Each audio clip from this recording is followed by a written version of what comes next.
tana bakki maan tana jirru tun magaalaa Yaaballoo jirra. Yaaballoo jechuun godina Booranaa magaalaa guddittii isaaniiti.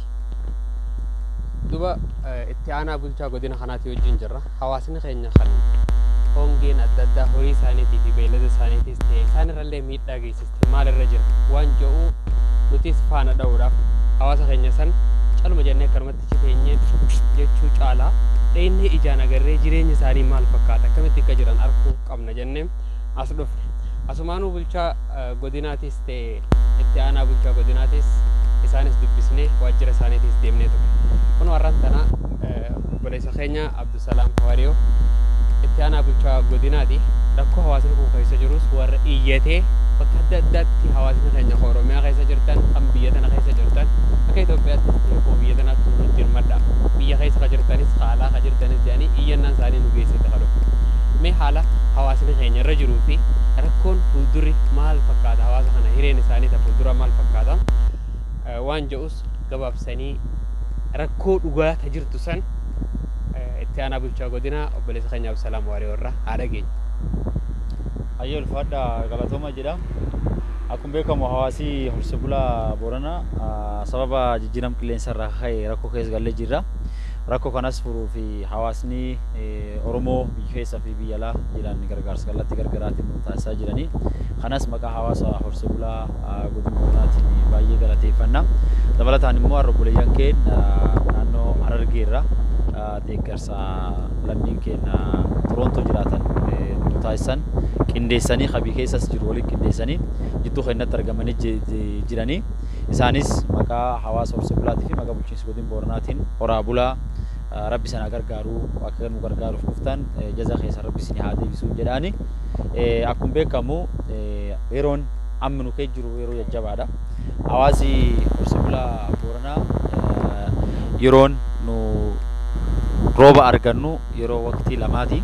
Roobni keenya rooba hagayyaati fi rooba gannaa jedhama. Roobni gannaa rooba bitootessa 15 booda eegamu. Roobni hagayyaa immoo fulban 15tti roobu. Haa ta'u malee roobni kun lamaan sababa xiqqaateef roobni hagayyaa fulban 15tti yeroo dabre eegan immoo sababa dhabameef hawaasi keenya rakkoo keessa galee jira. Rakkoo kanirraa kaanee amma waliigalatti haala jiroolaan beeyladaan baay'een isaa dhumaa jira. Hanqinni nyaataa namaa kallattii gargaraatiinis qunnamaa jira. Rakkoon bishaanii nu qunnamee jira.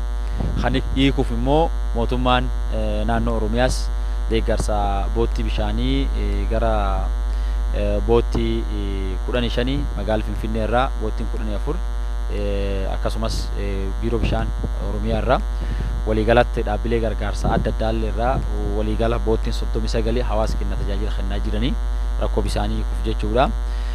Hanqinni nyaataa daa'imman dubartoota hawwan jaarsolee birattis qunnamu gara mootummaa naannoo Oromiyaatiin deeggarsi nyaata namaas nyaanni dabalataas akkasumas qorichi adda addaa ganfayyaatiinis yaalii hawaasni keenya gargaaramaa jira. Nyaati beeyladaanis wal qabatee beeyladaan yoo xiqqaatee 84 ol hanga har'aatti du'ee jira. Beeyladaan gara 110 ol immoo kan gargaarsa namaatiin ol ka'an jechuudha. Yoo roobni jidduutti roobin yoo gargaarsi gahaan beeyladaaf hin argamin horiin baay'een ni dhumaa jenneeti sodaan cimaan nu qabnu. Gam namaatiin deeggarsi kallattii gargaraatiin mootummaan taasisaa jiruu fi akkasumas dhaabbileen gargaraa lammiidhaaf jedhamee hawaasni keenya biyya keessa biyya alaa nu taasisuu jiru. Hawaasa keenya haalli inni dandamachiisaa jira. Gara beeyladaatiin immoo nyaanni beeyladaa hanqinni cimaa kan qabuu fi fuulduraafis xiyyeeffannaa cimaa kan barbaadu ta'uu isaa wanni kaasuun barbaadu jira. Kaan inni xiyyeeffannaa cimaa barbaadu roobni hagayyaa fulban dabree jira. Amma immoo waqtiin nu dur jirtu waqtii jajjabduudha. Yeroon roob gannaa nuti eegannu bitootessa 15 booda turtii ji'a 4 booda kan eegannu. So yeroon kun immoo yeroo dheertuudha. Yeroon kun sila yeroo Booranatti roobni gahaan roobee nyaanni namas oomishni kallattii gargaraatiin jiru argamee roobi kun immoo loon saawwan keenya aanan foon dhadhaan yeroo itti nyaatamu amma immoo yeroo itti horiin du'aa jiru jechuudha. So ganni dabre hin arganne rooba hagayyaa amma eegamu hin arganne dabalataan immoo roobni gannaa ji'a afuriif fuulduratti nu eegata. Kanaaf naannoo kanatti deeggarsi cimaan nu barbaachisa. Kanaaf hawaasni keenya kanaan gammaatti gargaarsa hawaasa keenya taasisan galata guddaa argadha jecha. Ammaan boodas xiyyeeffannaan cimaan hawaasa keenya kennamuu kan qabuu fi dhaabbileen adda addaa lammiin keenya kan biyya keessaaf biyya alaa jirtan hawaasa horsiisee bulaa Booranaa hanga roobni gannaa gahuutti ji'a afurii hafeef rakkoo jajjabaa keessa jiru kan bir dhaabattanii hawaasa keenya waliin akka baraaru waamichisinii dabarsaa horaa bulaa.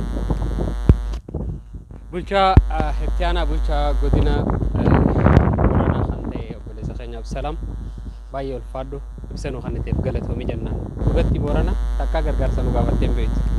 Garuu tariiga nama numa mudatti barra isaan mudatte malee isaan biyyinuu jechuudha. Akka biyyaattu horiileen biyyoota Arabaa fe'amuu fi gaallan warri qabeenya biyya teenyaa irraa hedduun isaa biyya teenyatti fayyadamtu Booranaa irraa jechuu dandeessan jechuudha. Aannan dhadhaan biyya teenya guute irraa hedduun isaa biyya tanarraa jechuudha. Kanaaf isaaniitutu rakkate jechuun utuma hundaan rakkate jechuudha. Hiikkaan isaa akkuma biyyaattuu rakkanne jechuudha. Sun ammoo rakkoon biraan jirtu hanga ji'a afranii kana qofachi dabarraan isaanuu yoo feetan isin gargaaraniiru. Kanaafuu wanni cimaan nurra jiraatu ji'a afran kana obboleeyyan keenya ceesisuu danda'uun sa'aa rakkoo wal bira dhaabbachuun waan nama taaneef waan ta'eef jecha wanni atiif gaafattu uummata akka qofeef gaafadhu.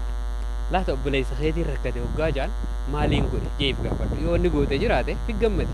Yoo wanni goote hin jiraatin ammoo maata akka keessan jirtu. Ani saba kiyyaan jaalladha, biyya tiyyaan jaalladha, way biyyatoo, way lammiitoo, way oromiyaatoo wanni itti way waattu hundi faayidaan qabdu jechuudha. Yoo ni bira akkataa kee cinaan dhaabbate. Yoo wajjin ta'in jechuudha. Kanaaf wajji haa taanu balaa gargaaru wal cinaa dhaabbannu nama dhugaasa haa taanu nama kijibaa osoo hin ta'in jaalala biyyaa ka kijibaa osoo hin ta'in ta dhugaasa naa